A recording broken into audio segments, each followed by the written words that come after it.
Welcome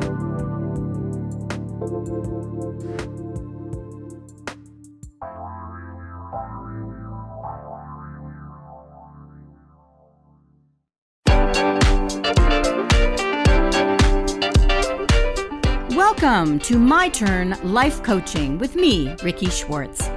If you're like most people, you've spent your entire life focusing on the demands of parenting, of relationships, of your livelihood. Much like you've been riding in a life-powered bobsled, leaning into what others expect of you. But I'm here to help you reclaim your life. I want to embolden you to raise your hand today and every day and say, "It's my turn." Everyone, I'm Rikki Schwartz, and welcome to It's My Turn Life Coaching, Reclaim Your Life with me, Rikki Schwartz. Stay on for the next hour and let's see if we can begin to get the seeds of reclaiming your life to take root. And then please join us on the second and fourth Wednesday of every month at noon Pacific time, where my expert guests and I will do our very best to give you the tools you'll need to finally say, "It's my turn." Today, we're going to be talking about failure with Celine Williams. Celine is an Associate Certified Coach and Corporate Coach U graduate. She's an international speaker and founder of Revisionary, which is a boutique consulting firm which provides executive coaching, leadership development, and culture services to human-focused businesses around the world. Celine has almost 20 years of experience working with growing organizations to help them navigate change and build leadership capacity, and is the trusted advisor to leaders and executives in a variety of businesses. She's sought after for her expertise in accelerating team performance, designing culture, managing transformation, and facilitating effective communication. And in 2020, she won the award for Best Culture Design Specialist from Corporate Vision for her body of work. Now, of course, when we talk about failure with Celine today, she's going to be applying it to the work environment, but of course, still the personal environment, since a lot of us haven't even gone back to work, or maybe we're just stay-at-home folks. So, welcome, Celine. Thank you for having me, Rikki. I'm excited to be here. So am I. In an effort to fast track a connection between my guests and my hosts, my guests and my listeners, I always ask the same question, and that is, what are your personal core values, and in particular, the ones that align with our interview today? So my three core values, I'd love talking about this. I actually talk about this with clients all the time, and they're always like, how come you have yours at the ready? And I'm like, this is the joy of being a coach who gets to talk about them, as I know what they are, right? Hey! It's just this way I'm leading by example. So my three core values very clearly are curiosity, courage, and connection. And also 3 C's makes it really easy to remember them. Highly Yes, I wish mine had the same letter. Plus, alliteration makes them seem more powerful, right? Right. I always say, I'm like, if you can find some alliteration in your values, it is helpful, but not necessary. Always. When I start with a new life coaching client myself, it's one of the first 3 questions I ask them. And so I'm really glad you have yours at the ready, because I don't know how you can coach a business or a person if you don't understand literally what frames their passion and their purpose and their loves and their not loves. So I'm so glad that you make that part of what you do for a living as well. Thank you. Absolutely. So I think this topic begs this lead-in question. What makes it so hard for us to talk about and deal with failure? So there's a few things that make it so hard. And the big elephant in the room, the big hairy topic, is that we are really socialized to avoid failure from a really young age and not to talk about it. So because from the time we are, really small, like 2-3 years old, we're avoiding failure. We're looking for the right answer. There's good and there's bad, and we want to hit 100%, and we get marked on success versus failure, whatever we're calling it. We're always in the process of striving for success and avoiding the failure. And so when we hit failure, even when we're very small, we recognize it's shameful, it's guilt. We feel shame, we feel guilt, we feel, we have stories that we tell, we're scolded for it, whatever happens. So part of the reason it's so hard to talk about failure is that we have entire lifetimes of avoiding feeling the feelings that come with failure, and therefore talking about it, because we're also not great about talking about feelings in general, let alone the hard ones. Yeah. Right. Mm. So when you have the lifetime, and I don't care if you're 20 years old or you're 60 years old, whatever your lifetime is, when you have a lifetime of those stories and of that avoidance, starting to talk about it is really scary and hard, and it requires a lot of vulnerability, which is another feeling we don't love talking about. Yeah. Yeah. Interesting. Yeah, I'm trying to go. I literally, as you were saying that, I went back to my childhood and I'm trying to picture all the times that I quote unquote failed.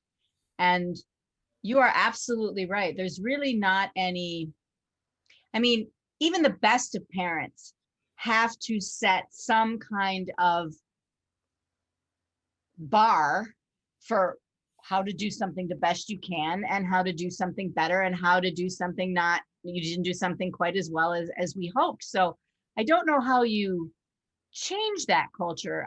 As a parent or as a teacher, you need kids and adults to strive for their best. So how do you reverse that in a culture, not just with your clients and my clients, but what can we do differently?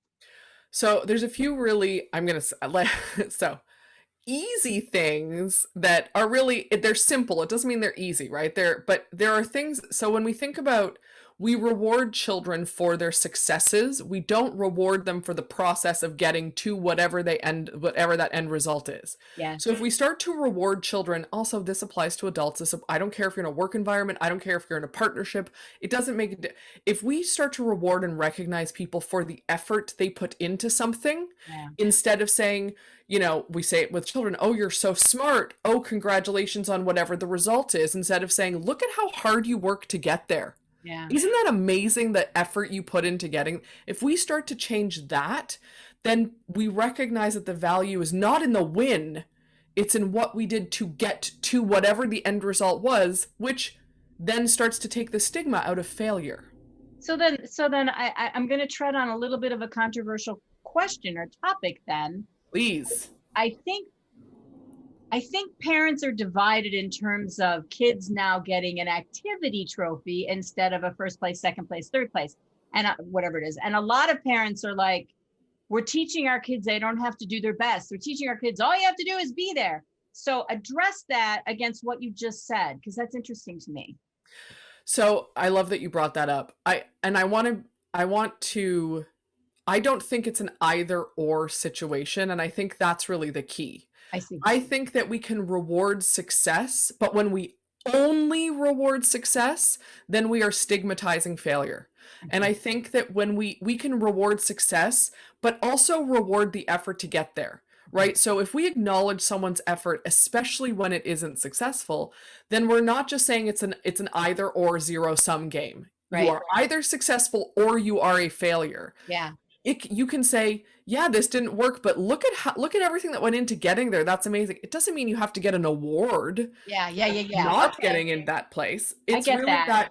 It's both. It's not one or the other. I get that. It's probably easier for parents to decide whether their child worked as hard as they could have given those kinds of awards. It probably, and I'm not a parent, that's why I'm speaking like an idiot here. No. It's probably hard for parents to know whether their child did the best they could or put in all the effort they could possibly have done. How do parents gauge that if they don't have the usual trophy that shows it? Well, and I don't have an answer to that, because I would say that in the world of what we know now about, and I'm not a psychologist, so I'm going to fully acknowledge this, but it's something I'm interested in. So this is just an armchair interest, not even expert. But in the world of what we understand now about neurodiversity, there's even more nuance inside of that than we understood before, because your child's best effort, if they are at all neurodiverse, so as someone who has ADHD, my best effort looks very different depending on the circumstances, my level of interest, how much time I have, etc. And so if someone is gauging what they think my best efforts should look like from the outside, that has nothing to do with what my actual best efforts are. Excellent. And that's a really hard thing for parents. It's also a really hard thing for partners. It's also a really hard thing for again, it applies just whatever age you level it up, it's hard to do that because we can only see from our lens and Yeah. from our perspective. So if Yeah. I think you haven't put in enough effort, then that's the lens that I'm coming from. It doesn't make a difference whether it's impossible for me to understand how much effort you actually put into Right. something. Right. That makes total sense.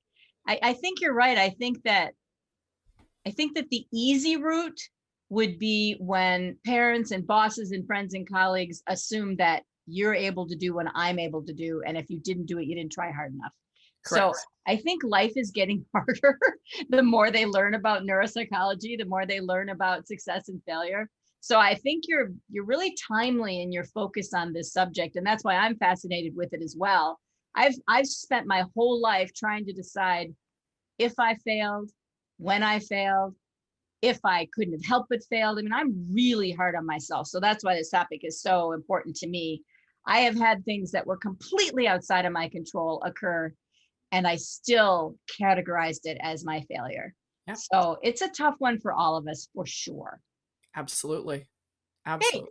put a pin in that. We're going to take a 3-minute break. You are listening to My Turn Life Coaching, Reclaim Your Life with me, Rikki Schwartz. We're going to take this break. And when we come back, we're going to chat more about why we experience failure the way we do. I want to talk to you more about that, Celine. So stay tuned, and we'll be right back with Celine Williams.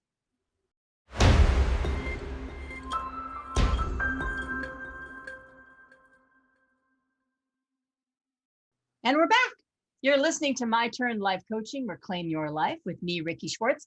My guest today is Celine Williams, a culture engineer, business strategist, and international speaker on, among other things, the topic of failure, which is what we're talking about today. Before we continue, Celine, I want to make sure that everybody knows how to contact you once the interview is over. You can give email address, you can give your webpage, you can give your social media, whatever works for you. Shout it out, girl. I think the best way is LinkedIn. Celine Williams on LinkedIn, or my website is revisionary.ca and you can find more about me there. Perfect. And why don't you spell revisionary for folks? I know it is a capital V, but Yes. I'm sure you don't need to include it. But No, go you ahead. don't. Not on the website. So it's the word visionary with RE at the front of it, .ca. So it's That's okay. That's important yes. to know. Okay, thank you, Yep. Celine. Absolutely. Okay, good. So we covered in some pretty good detail why we don't like to talk about failure, why we don't like to think about failure, that it's ingrained in us from a very early age, which I completely agree with. So now that we have this mindset that was put into our heads at age, 0, help us understand how that mindset affects our experience of failure as adults. 100%. So that mindset sets us up to avoid failure entirely because we think of failures as bad, inherently bad in some way. And depending on your relationship with shame or guilt, and Brene Brown talks about this, I'm not going to do it justice, but essentially most of us are either wired to feel the shame or the guilt inside of a situation. So if you feel shame when you fail, when something doesn't go you don't get the outcome you expect, call it whatever you want to call it, then if you are wired to feel shame, if your inclination is to feel shame, then you think there's something inherently wrong with you. I am bad, I am wrong, I am whatever. If you are, more inclined to feel guilt, then you feel like you have done something wrong, right? So there's still negative feelings in both of these things. And so we want to avoid those feelings because there's something inherently bad about failure. We've been taught that there's something inherently wrong with us or with something we've done when we have failed, when we don't get the outcome that we expected. And the really interesting thing inside of this is that in other arenas of life, we don't think that way. So if you are we think of things differently. So if you are, piano's the thing that I always use as my example because I grew up playing piano, but fill in whatever you are most familiar with, right? A sport, singing, another instrument, knitting, I don't care. Fill in whatever you're interested in. I'm going to talk about piano. I grew up playing piano. Especially when I was a child, playing piano was a cacophony of wrong notes. As I got better, the notes were more in tune and accurate to the music I was trying to play. But when I was especially young, that was not the case. So every time I hit a wrong note, it wasn't a failure, it was practice. Yeah. It's what helped me learn to do the thing I was trying to do in a more effective way. So if we think about, again, whatever your thing is, we tend to think about those moments of failure as practice. And we have these places where we have very clear affinities to practice, or in the scientific method, science is full of this, where it's that idea of continuous learning. You have a hypothesis, you test the hypothesis. If that hypothesis fails, you then create a new hypothesis and do it again. You don't suddenly go, well, I throw it all out. That's it. I'm done. This doesn't work. It's over. So we'd never have any medicine, right? We'd never have anything. well, that's just it. Like, if you think of, and I use science very specifically, but any form of experimentation and practice are all filled with failure, but we have thought and created a structure that allows us to approach it differently. Yeah. So if we can take those ideas and apply it to all failure, all outcomes that don't go the way that we want them to go, then it changes our approach and willingness to step into, and our ability to process failure. It changes it completely. That's a good thought. I like that a lot, because I think you're right. In other words, I was on the swim team in freshman year high school, and I was a terrible swimmer. I knew I was a terrible swimmer. Everybody knew I was a terrible swimmer, but I just thought it would be the camaraderie and the team environment and so forth. And I swam what was called the 500 yards, which is 20 laps. That was my race, if you want to call it that. And the first time I raced, the average time for a high schooler to do 20 laps is about 8 minutes. The first time I did it, it took me 14, and everybody had already gotten out of the pool and people were already drying off, and I'm still doing laps. And I remember thinking, next time will be better. I don't remember thinking I was fair, because I went in knowing all of this is new. All of this needs practice. And yeah, by the end of the season, I think I beat one person at 7 minutes, 30 seconds. I think I came in 5th instead of 6th. That was a victory for me. I do not apply those standards to other areas of my life. I guarantee you I do not. So I love that analogy. And most of us don't, right? Most of us have very clear things where we say, okay, this is fine. Like, I can get better at this. This is not set in stone. This is something I can learn. This is a practice. This is whatever our mindset is around it. Yeah. And for most of us, we have far more places where we say, well, I failed. I can't do that. I'm just never going to do it again. Or this is just, I can never get better at it. Or I'm going to do something else, or whatever the approach is. And we're very black or white about that. It's hard to take that thought process of this is practice or this is an experiment and apply it to those other things where we have set our own standards of expectation. That's it right there. That's it right there. I think when I was on the swim team, I knew I was horrible. I didn't set any expectations of any kind. It was just, let's see what happens. In life, we do. Oh my gosh, we do. And either we impose them on ourselves or other people impose them on us. But that, I think, is what makes the difference. We classify something as failure because we had already set an expectation. It might even have been a realistic expectation, but the fact is it's there. Mm-hmm. And then you didn't get there, or you got there and it ended, and boom, that translates to failure. So that's another really good point. I like that a lot. Well, and I would challenge you, just because I'm talking to you, but also your listeners, really. And I do this to myself all the time, and I want to make it clear. I'm not saying I'm going to challenge you to do something that I wouldn't do myself. I do it constantly, and it is a practice. This is a practice. It's not perfect, but to challenge yourself when that comes up, where it's coming from. So I'll give you an example. One of the things for me is I was told a lot as a child, you're so smart. You're so smart. You're so smart. And I don't say that out of ego. It was a thing I was told as a child all the time. I was very precocious and, put myself out there a lot. So I was a very smart child. Mm-hmm. So that, for a long time, and I still have this, it meant that if I couldn't do something easily that was in the world of intellectual stuff, I would just be like, well, that's not my thing. I'm not going to do it, because that was a failure, because it meant I wasn't smart. Interesting. It doesn't mean that, but oftentimes the places where we're not willing to have that lens of practice or experimentation are the places where we have created an identity, often from childhood, but where we have that identity piece that we don't know how to question or we don't know what to do with it. Yeah.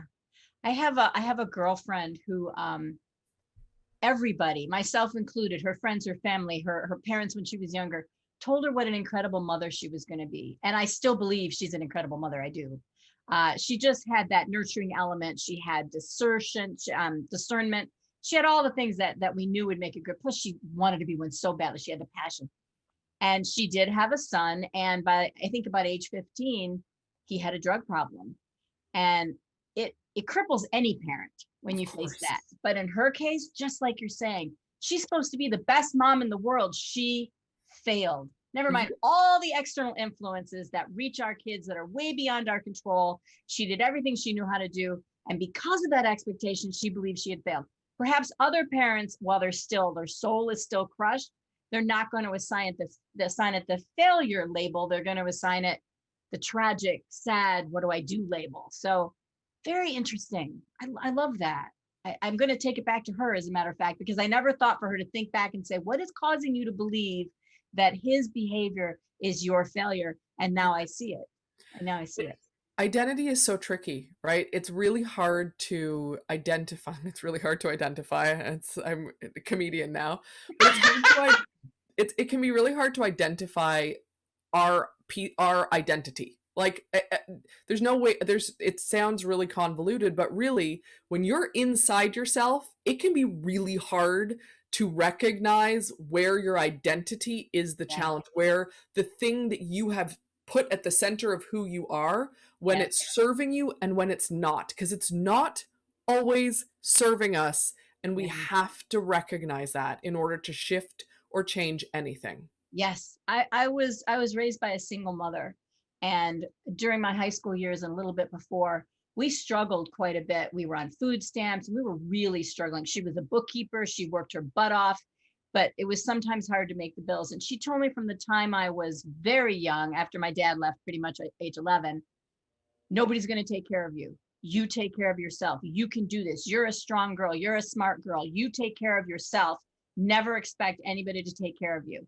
And I lived with that identity until my company downsized about 5 years ago, and I was part of that wash. And I was told by people, this isn't anything you did, this is a downsize. But in my heart, I had failed for sure. And now I'm kind of connecting it to the identity my mom created for me. Well, shucks, you just should have been my life coach / therapist a long time ago. All right, let's take a break. We're listening to My Turn Life Coaching, Reclaim Your Life, with me, Rikki Schwartz. When we come back, we're going to talk about how to change that mindset related to failure now that we've drilled down into where it comes from. Stay tuned. We'll be right back.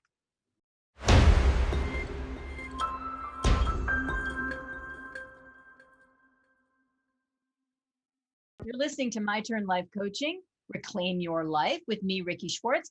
My guest today is Celine Williams, a professional developer of people and culture and an international speaker on the topic of failure, which is what we're talking about today. So we've talked about where the mindset comes from. We've talked about how the mindset has us experience failure.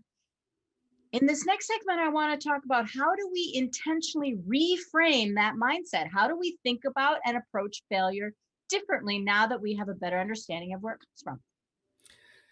So there's a couple of, if I could summarize it, I sort of repeat what I already said, which is like, let's just start thinking about it like experiments or practice. Yeah. And I also know in saying that everyone's like, okay, thanks. That's real helpful there, right?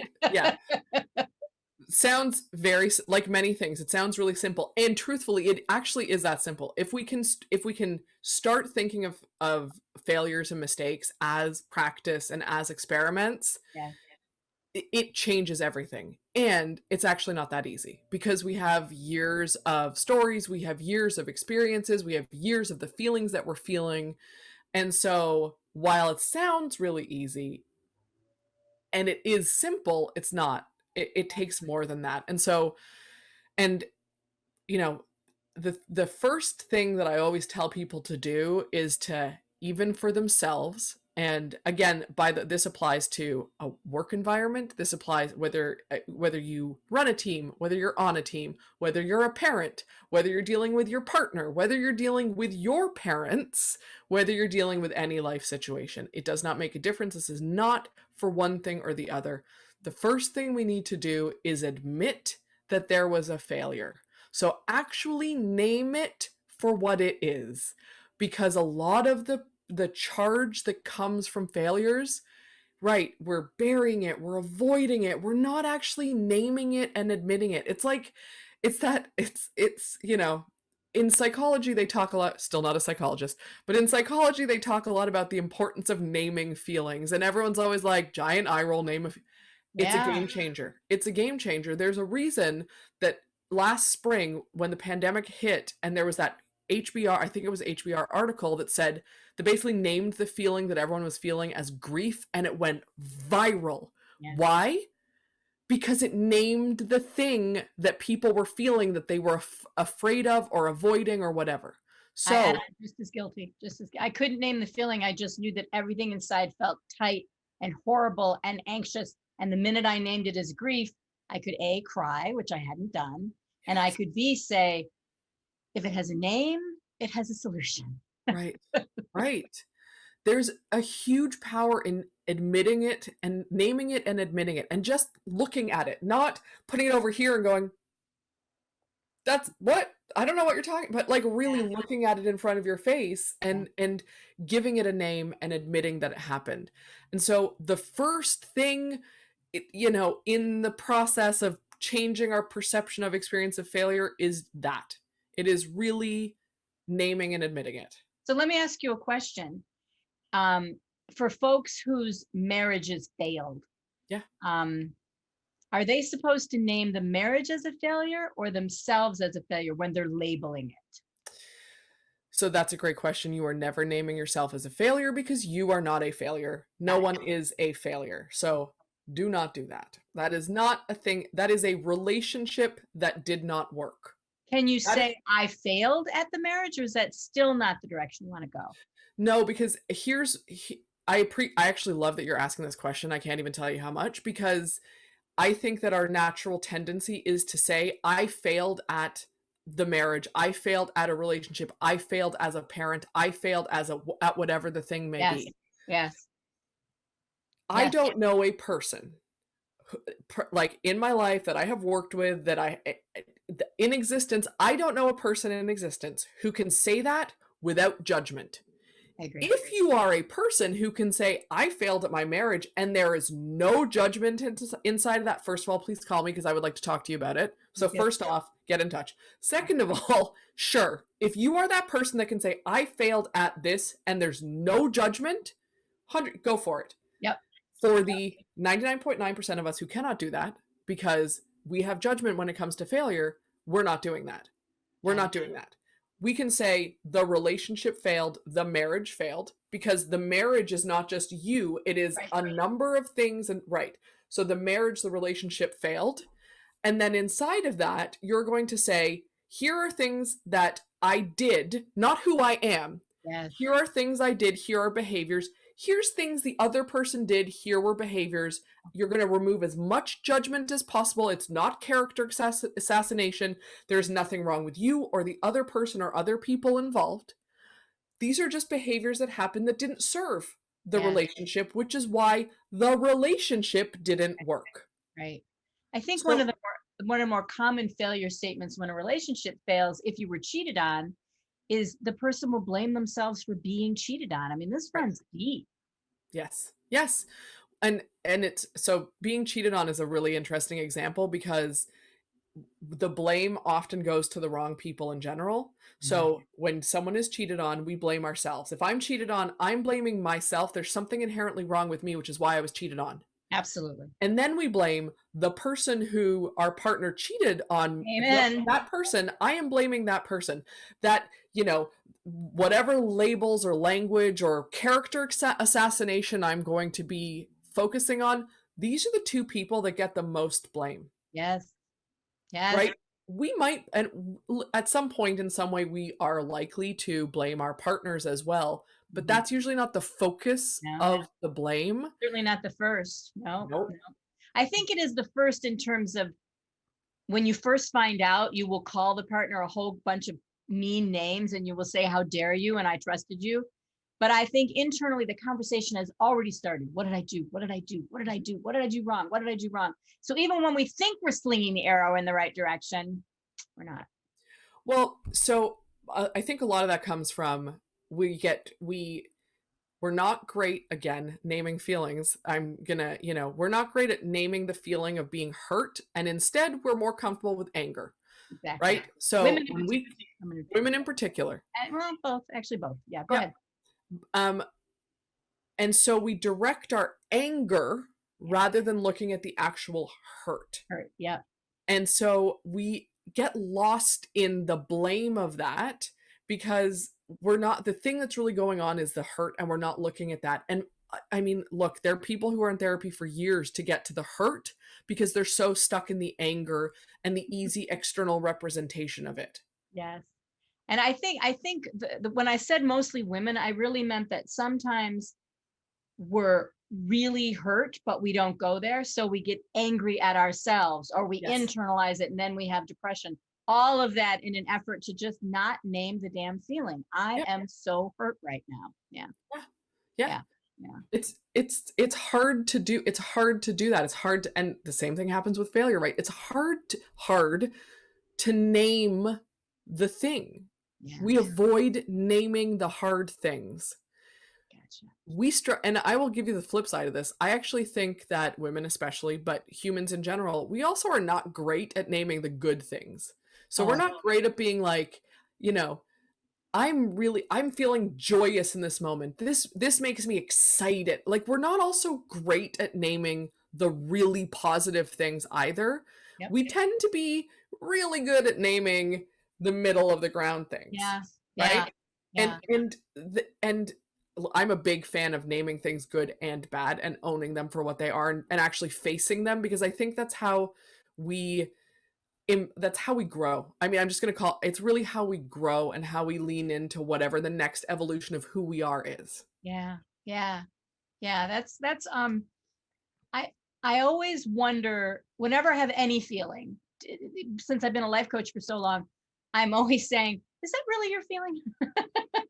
Or is it masking a different feeling? Or I'm more famous for having no feeling because I have just literally denied that there's any reason to have a feeling. And then I wonder why I break down in the line at Burger King because I didn't have correct change. So I am notorious for denying not just the feeling, but the need to have a feeling. And I work on that endlessly.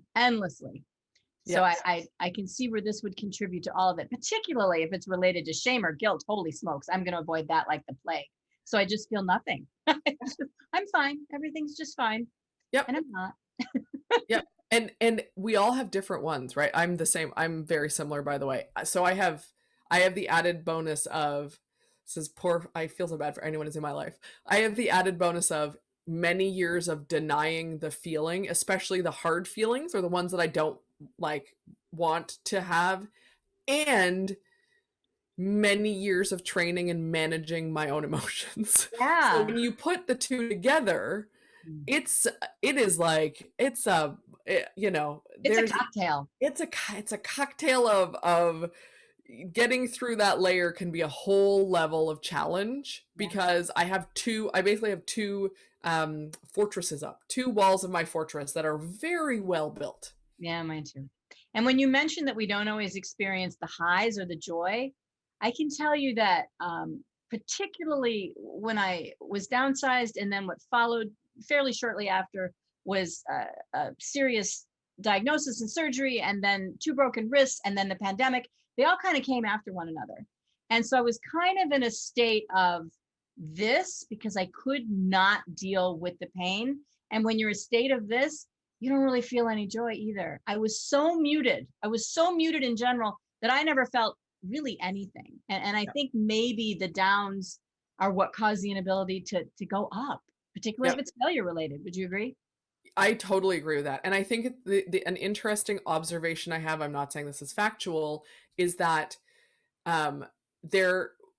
many people, in order to feel the highs, need to feel the deep lows. Yes.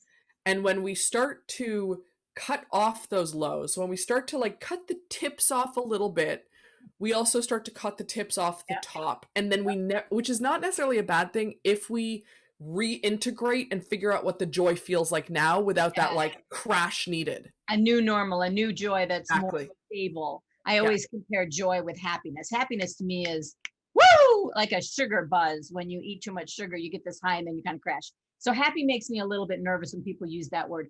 Joy to me is more sustainable. It's more inherently peace and satisfaction and contentment. Those to me are what constitute joy. That's what I'm always aiming for. I try really hard not to aim for happiness. Yep. Agreed. Okay, great talk. We're headed into our last 3-minute break. You're listening to My Turn Life Coaching, Reclaim Your Life with me, Rikki Schwartz. We're going to take this break, and when we come back, we're going to wrap up our talk with life and business coach Celine Williams about managing failure. See you in 3.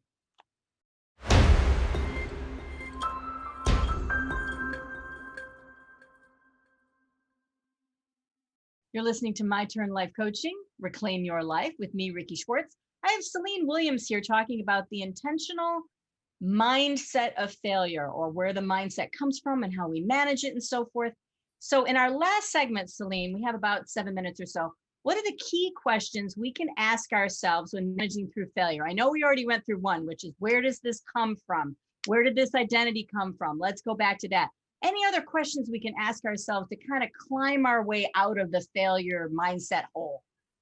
Yeah. So, I mean, the identity piece is really important. Once you've actually named it as a failure, it's really important, right? Like we name it and we look at, without judgment, but we actually look at what went into getting us here, right? So it's that like, acknowledge the process of what it took to get to this thing that didn't work out. No judgment, but let's acknowledge what that process was.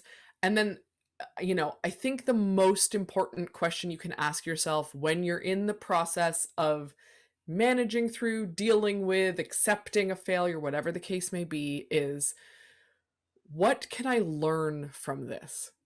Yeah. So it's such a simple question. And I heard someone say, oh, so you're looking for the silver lining. And I was like, so here's the difference. If we use the language of, so I'm going to acknowledge this right now. One of my biggest pet peeves is this idea of positivity. I think it's the toxic positivity, where you're just like, everything is going to work out and it's going to be perfect. Amen. So I'm going to acknowledge that is a thing that it's a big pet peeve. I will get on a soapbox about how that is terrible for us as humans and we need to stop doing it. And it's not just about like, celebrate every little thing. There's always a win.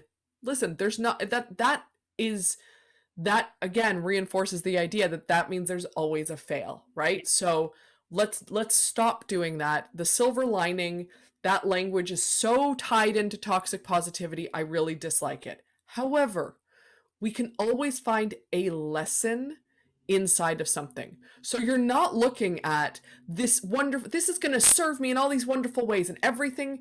Don't worry about it. Everything always works out in the end. I'm not saying it doesn't, by the way. I want to be clear. It's not that it doesn't.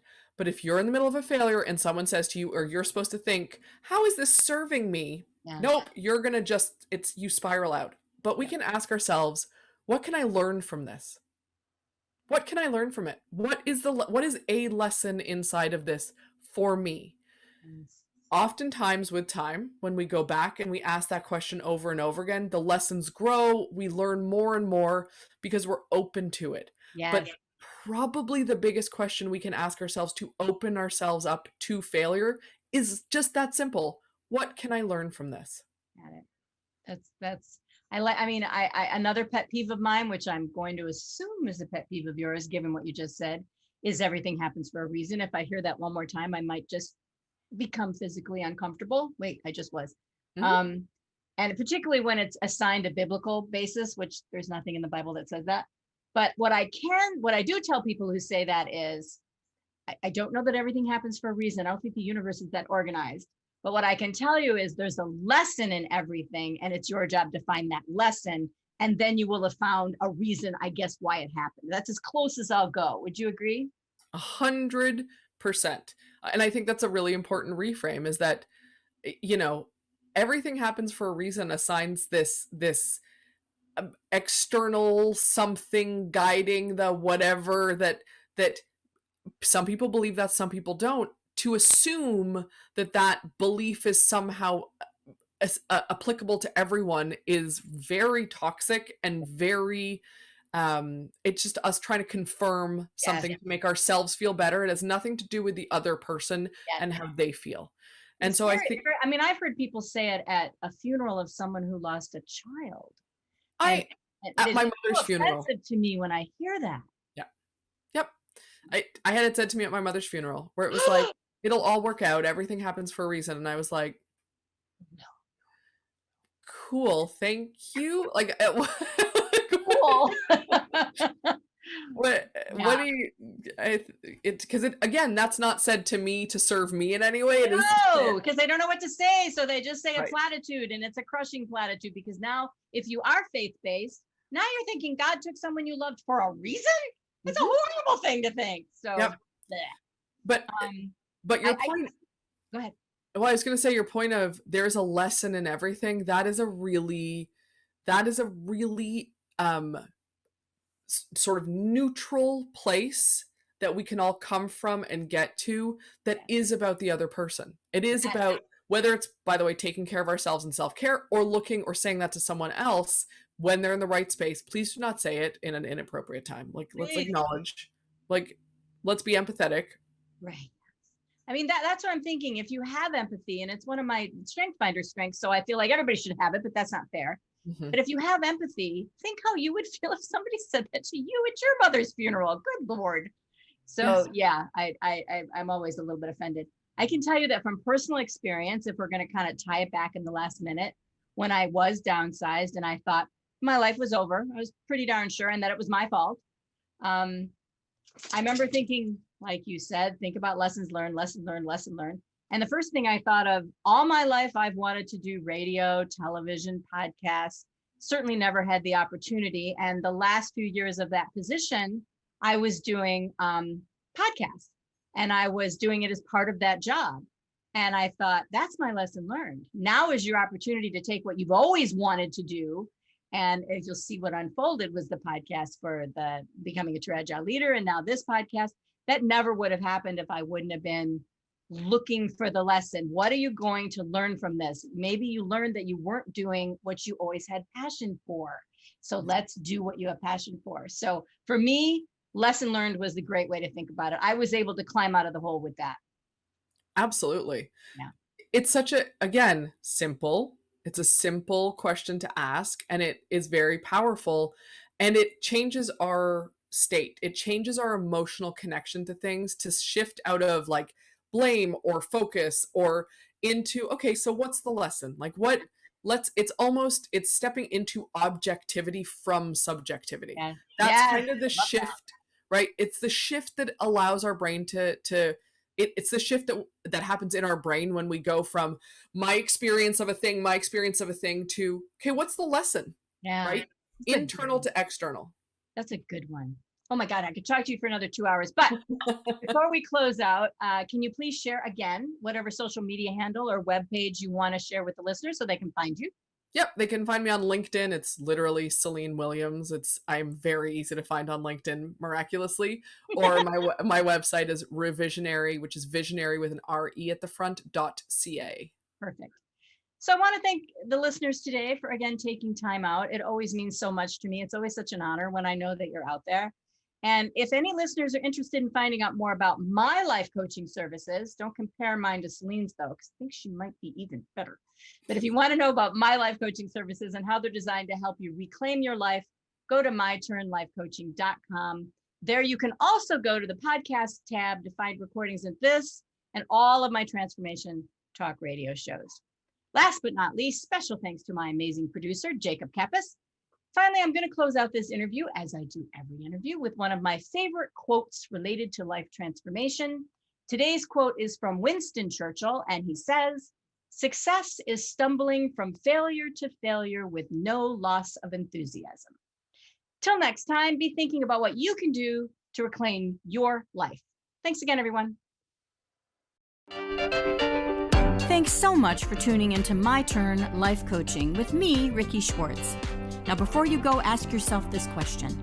At my memorial service, what do I want folks to say was my passion? What do I want them to say was my purpose? If you don't know, or you don't think they'll know, then it's time to say it out loud. It's my turn. Visit myturnlifecoaching.com today and let me help you reclaim your life.